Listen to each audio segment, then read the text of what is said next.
YouTube, how you doing today? Riddle here, bringing you some Black Ops 2 gameplay, and today I'm bringing you the third episode of Storytime. Now for those of you that are new around here, Storytime is pretty much just an episode where I tell you stupid stories about shit that me and my mates have done.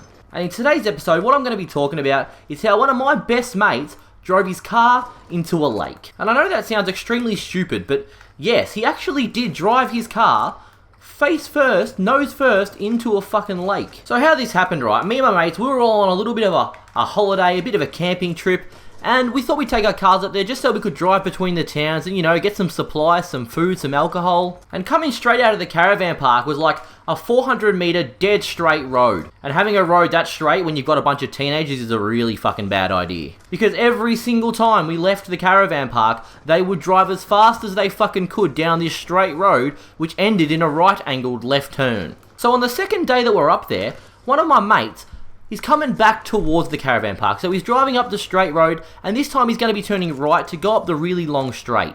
And as all males do, you want to prove that you've got the biggest dick, so you want to go the fastest. So he tried to overtake someone about 5 meters from the edge of a corner and decided to wrap the front of his car around a pole. So this is on the second day of the trip.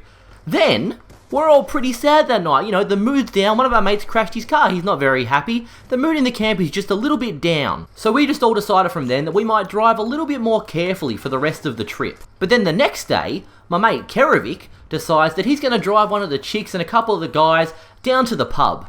And of course, as soon as you get a fucking chick in your car, the testosterone really kicks in. So Joshy's first thought was clearly fucking pedal to the fucking metal. So I'm just sitting in one of the other cars, I'm ahead of him, you know, we're a few hundred meters ahead, we can't really see where they're driving. And I get a call from them about 5 minutes later after we leave the caravan park, and all they say is, "Oi man, you better come back, I drove into a little bit of a ditch." So we get to the site of where he crashed his car into the little bit of a ditch, and this is what we found.